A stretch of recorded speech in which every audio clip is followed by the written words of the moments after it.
what is the velocity of a ejected electron? Whereas the threshold wavelength and the incident light's wavelength is given in the question.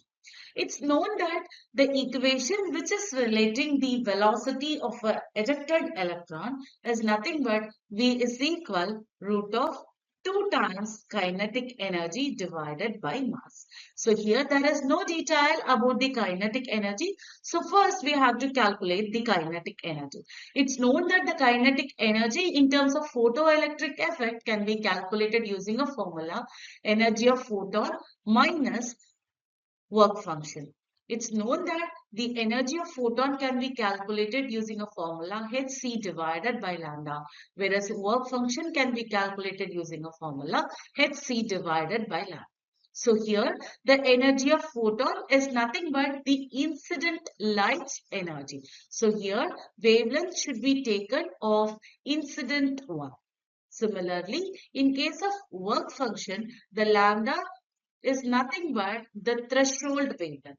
So here we can calculate the kinetic energy as hc divided by lambda of incident light minus hc divided by lambda, nothing but the threshold wavelength. So we can apply the values here. The value of h is given as 4.14 times 10 to the power negative 15 in terms of electron volt. So here we can write hc bracket of 1 divided by lambda in 1 divided by lambda threshold.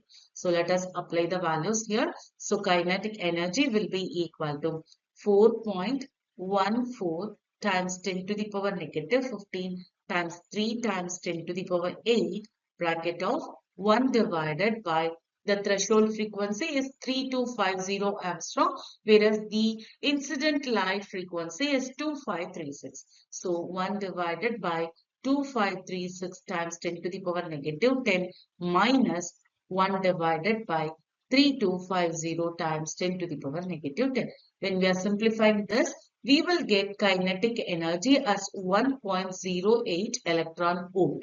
So here we have a kinetic energy, but it is in electron volt. So here we have to convert this to joule. So it will be equal to 1.08 times 1.6 times 10 to the power negative 90.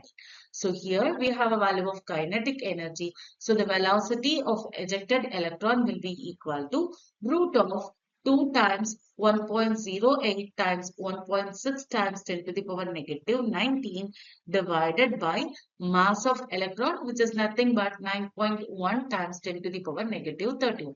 When we are simplifying this, we will get the answer of 6 times 10 to the power 5, which is equal to 0.6 times 10 to the power 6 also. So based on this, we can say option A and option D both are correct for this question.